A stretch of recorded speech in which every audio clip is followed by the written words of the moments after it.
Okay guys, I've got that oil seal in. You can see that I pre-oiled it. I took some of the hydraulic fluid and lubed those lips inside and around the edges.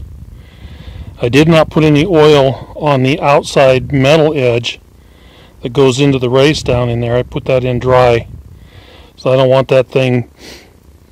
Some guys put lube on it. I've seen them come out. Or they'll put Permatex on it. I've seen them come out. I've always installed them dry. I've always seen others install them dry. But it's down in there. As far as I could get it, it's likely down on that inside ring that's in there on top of that bearing. Okay. And I did heat it with the butane torch a little bit. As you can see, I can still touch it. You know, it's a little warm, almost to the point where you can't touch it. So I didn't want the heat to transfer through the metal part of the bearing and then melt the rubber on the seal itself. Okay, but I got it on there, and that other one was really old, and I could see daylight all the way around it. So when I took the dust cover off, I don't know, there was a pint of oil or something inside there. It was indicating that it was leaking quite a bit.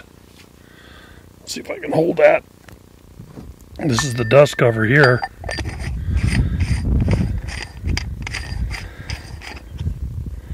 So this of course sets horizontally, and when I took the dust cover off, it was quite a bit. It was full of oil, so very good indication that it was in need of replacement. It was leaking badly.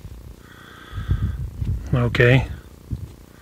Or if you stop and the next day you've been using the unit, you stop, park it, and you come out and there's an oil spot down below.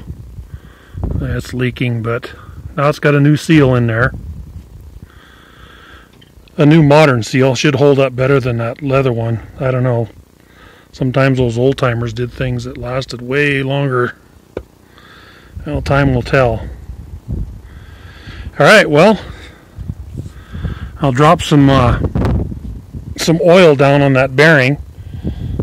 Get that lubed. I don't want it to run dry when I start the unit up, so I'll put some oil on there, and then I'll slip it back in. But I gotta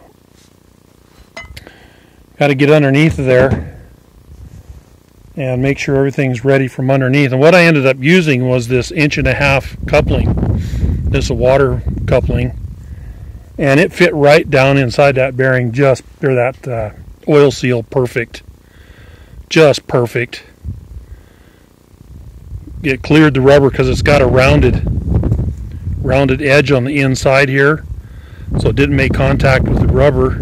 Sit right down in that low spot, and of course, like I said, I heated it with the propane torch. Put this on there, and then took my big hammer here, and sideways I just tapped it and it went right down in. So that was our solution to getting that in there without having a press.